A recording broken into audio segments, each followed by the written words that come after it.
Here we are again with Brentford FC.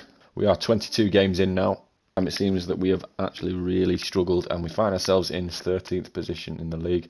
So looking at the objectives, the financial objective, which was the highest priority for us, we're 86% of the way through that 64 grand a week, so maybe a couple more sales would see that through, but we are looking to bring a few players in, so we've got to keep an eye on that to try and please the board. But as you can see from the rating at the top left, the board do seem to be very happy with us. That being said, the two players that we highlighted last episode as players that we might get rid of due to the high wages have both left the club. Ethan Pinnock has joined AS Monaco for a fee of 4.2 million, and Johan Wissa has left the club to go to Athletic Bilbao for 8.3 million. Saman Ghoddos has also left the club. He's gone to Colón de Santa Fe for £1 million. This is what our shortlist is looking like at the moment. A couple of the players that we're after. We are looking for a centre-back because I think we might try and get rid of Ben Mee. He's on about £40,000 a week and he's 33 years old. He's declining. He's gone down and overall. We're thinking maybe if we replace him with a younger centre-back, like we brought in Warm Domari, it will future-proof the team. Reece Oxford, formerly of West Ham, obviously. Was it Augsburg, I believe? But he's gone to Rayo Vallecano in this save. Per Shores, formerly of Ajax, is at Torino. I think he's just moved to Torino in this save as well. And David Zima, who we highlighted in episode 1. Now, he's the only one that's available this January. So if Ben Mee does leave this transfer window, then we would have to replace him. It'd probably be with David Zima. We also have our eye on a couple of midfielders. Danny De Witt, the Dutch centre midfielder from Udinese, has leadership and power header traits and a high work rate. Luka Sukic is a 20-year-old, so the youngest on the shortlist is a Croatian centre midfielder with 6 traits, also from Udinese, so we might try and rob a couple of their players. And then for the striker position, obviously we have sold Johan Wissa. That means we're left with Mbermo, Tony and Lewis Keane-Potter. Now this is a transfer that really interests me. Ludovic Blas from Nantes is 25 years old. He's 80 rated and he's just a great player. He's less of like the marksman type of centre forward that we've got in Ivan Toney, but he's more of like he would be an upgrade on Brian Mbermo for his dribbling abilities and his pace and his flair. And then Luis Openda also on the shortlist from Lens, the 22-year-old Belgian striker. He could be a very promising option at 76 rated. Just an update on the stats. Ivan Toney is leading the way with 12 goals.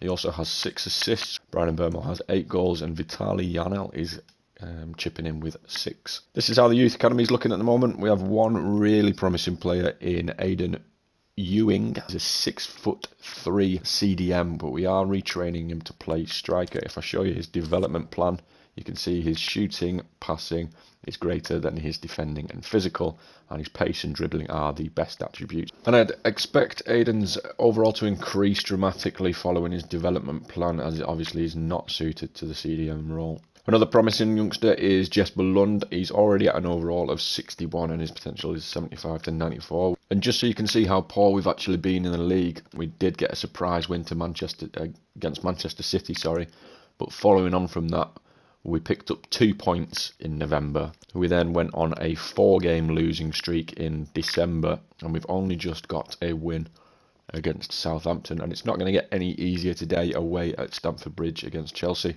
So for today's game against Chelsea at Stamford Bridge, Mikkel Damsgaard is brought into the centre midfield in place of Jensen. Amari starts at right centre-back and Christopher Aguirre is moved into central centre-back with Pontus Jansson moving to the bench. The captain's armband goes to Ben Mee. Two giants of football going head-to-head today. The atmosphere is electric. So many stars on show and everyone is excited and ready for this one. Stay tuned, all the action coming up next. I realise we've not actually played a home game yet. We had West Ham away from home and then Brighton was at the Amex when we gave them a 7-0 drubbing. So despite losing Visser and Pinnock, I'm not really bothered about going for a panic buy in this situation. I haven't quite decided on who exactly I'd like to sign. The shortlist is full of players and obviously I can't sign all of them. And I'm leaning towards Ludovic Blas as a great option, but Brian Mbermo and Ivan Toney are both great options up top. Can he finish? Obviously, Blas would be an upgrade on Brian Mbermo, but whether he's needed or not, whether we need to upgrade another area before that is something I need to really consider. And Mbermo to Damsgaard. Ivan Toney's in. Great block from Thiago Silva. Good opportunity for Brentford. Another strange signing in this episode. You can see number 14 up there for Chelsea is Gerard Moreno from Villarreal. And for some reason, he always seems to get big moves in my careers on YouTube. Oh, not on YouTube, on FIFA. Ivan Toney's in though, played in by Brian Mbermo. Slots it past Edouard Mendy. And all of a sudden we're 1-0 up at the bridge. Could this turn our fortunes around? And just like that, Gerard Moreno slotted it home. After me talking about how weird of a signing it was for them. It's an easy one too. I wasn't even commentating, it was straight from kickoff. It's that Christopher Agier that just gets caught ball watching. Gerard Moreno plays the 1-2 with Mason Mount and slots it past David Raya. And all of a sudden, all our good work's undone. It's 1-1. Ben Chilwell beats Aaron Hickey. Sterling plays it to Hakim Ziyech, and he's got the easiest finish ever. And Chelsea are 2-1 up now. After seemingly no pressure in the first half, we're less than 10 minutes into the second, and they've scored 2. Momentum has completely changed. I think we'll take Vitaly Yarnell off for Josh De Silva. Mason Mount now. That's Kovacic over to Raheem Sterling. He's got a bit of space here. There's a challenge put in. Ziyech gets a strike away, and it's a great save from David Raya. Aaron Hickey for Ivan Toney. Plays in Brian Mbermo. Lovely. Edouard Mendy comes out. Mbermo can't lift it over him. His touch is slightly too big. Another substitute for the Bees. Second one of the day. Aaron Hickey off and Sergi Canos on to see if the Spaniard can make an impact. Luis Muriel. They've made a number of attacking signings then. Gerard Moreno, Luis Muriel, Toni Kroos. Kovacic goes with a power shot. It's blocked.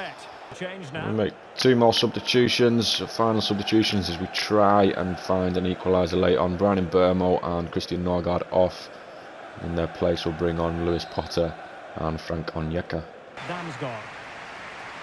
Rico Henry, Damsgaard, Lewis Potter. Lewis Potter with the attempt and Mendy saves it. And that's it, full time. Unfortunately, despite taking the lead, those 2 quick-fire goals after half-time are enough to see Chelsea get the win. Graham Potter's side take all 3 points. And with that, I'll leave you with the Premier League table. You can see us in 13th place there on 28 points. We are 10 points clear of Everton, who take up the last relegation spot. If you did enjoy the episode, please leave a like, and I'll see you for the next one. Bye.